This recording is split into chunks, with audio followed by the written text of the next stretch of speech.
আপনি করেছেন বিয়ের জন্য মেয়েদের কি কি গুণ দেখতে হবে, খুবই যুবক সুলভ প্রশ্ন, অত্যন্ত ভালো লেগেছে আমার কাছে। আমার একটি প্রশ্ন আসা দরকার ছিল। ভাই নাহিদ, আপনি বিশেষ শুভেচ্ছা পেতেই পারেন, আপনার মাধ্যমে আমাদের অন্য ভাই বোনরা জানবেন ইনশাআল্লাহ। বিয়ের জন্য কি কি গুণ দেখবো আমরা? আজকাল আমাদের সমাজে বিয়ে ভঙ্গের এক হিড়িক চলে, আপনারা জানেন, এক মহামারীর রূপ ধারণ করেছে বিয়ে ভঙ্গের রোগটি, বিষয়টি।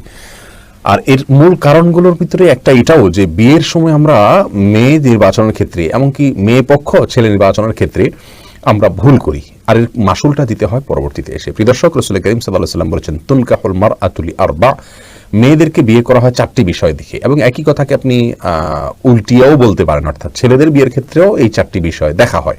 তার ভিতরে একটি হলো লিমালিহা, তার সম্পদ দেখে, ওয়ালি জামালিহা, তার সৌন্দর্য দেখে দ্বিতীয়টি, আরেকটা হলো ওলে হাসাবিহা, তার বংশমর্যাদা দেখে। রাসূল করিম সাল্লাল্লাহু আলাইহি ওয়াসাল্লাম বলেছেন, ফাজফার বিজাতিদ্দিন, তুমি বিয়ে করার সময় দিনদারিতা দেখে, তাকওয়া দেখে, আল্লাহর সাথে সম্পর্ক দেখে, ওইটাকে দেখে তারপর তুমি বিয়ে করো।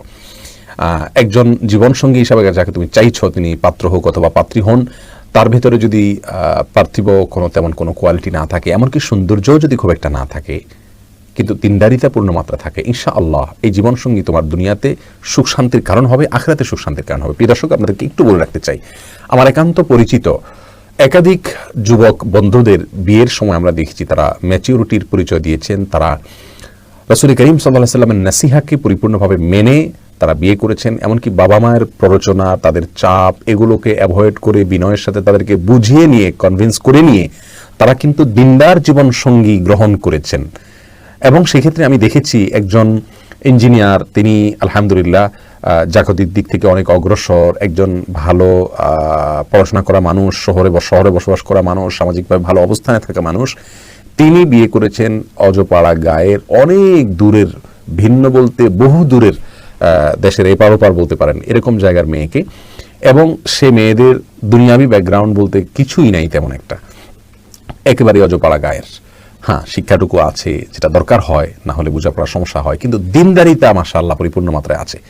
আলহামদুলিল্লাহ, তারা যে পরিমাণ শান্তিতে আছে, আমার মনে হয় না যে আমার জানাশোনা অন্য অনেক তাদের অবস্থানে বা তাদের চেয়ে ভালো অবস্থানে রয়েছেন, তারা ধারে কাছেও শান্তিতে আছেন। আমার নিজের কথা আমি বলতে পারি, আলহামদুলিল্লাহ। বিয়ে শাদীর ক্ষেত্রে আমার ব্যাপারটা আমি যদি আপনাদেরকে খোলামেলাই বলি, আমার বাবা মাও চেয়েছিলেন যে তাদের ছেলের জন্য একজন তাদের মনের মতো মেয়ে, খুব দুনিয়াবী দিক থেকে অগ্রসর, এবং যেসব বিষয়গুলো আজকাল মানুষ খেয়াল করে ওগুলো দেখেই যেন আমি বিয়ে করি। কিন্তু আমি খুব সিরিয়াস ছিলাম, যেটা আমার জীবনসঙ্গী হিসাবে যাকে পেতে চাই, তিনি দিনের ক্ষেত্রে অনেক বেশি অগ্রসর, দিনটাকে আসলেই বোঝেন, কোরআন হাদিস আসলেই বোঝেন, পরিবারটাই পুরো আপনার প্র্যাকটিস করেন দিনকে এবং আল্লাহমুখী, এই বিষয়টাকে আমি নিশ্চিত করার চেষ্টা করেছি।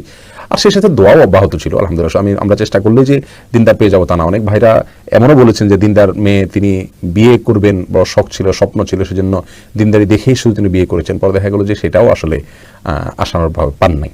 যাই হোক, এই জন্য দোয়াও করতে হয়। আলহামদুলিল্লাহ, যারা করেছেন তারা ভালো পেয়েছেন। এই জন্য বলবো, বিয়ে করার সময় দিনদারিতাকে সবচেয়ে বেশি অগ্রাধিকার দিয়ে দেখবেন, আর সেই সাথে আপনার ফ্যামিলির সাথে যায় এটাও দেখবেন, তা না হলে পরে ম্যাচ হয় না। আপনার দিনের চাহিদা বা দিনের প্রতি আগ্রহটুকু অনেক সময় কমে যায়, আল্লাহ মাফ করুক, যদি ওই বোঝাপড়াতে পরবর্তীতে সমস্যা হয়। জন্য শিক্ষার দিক থেকে অন্তত একটা পর্যায়ে যেন থাকে, সেটা খেয়াল করতে হবে। আল্লাহ তৌফিক দান করুন।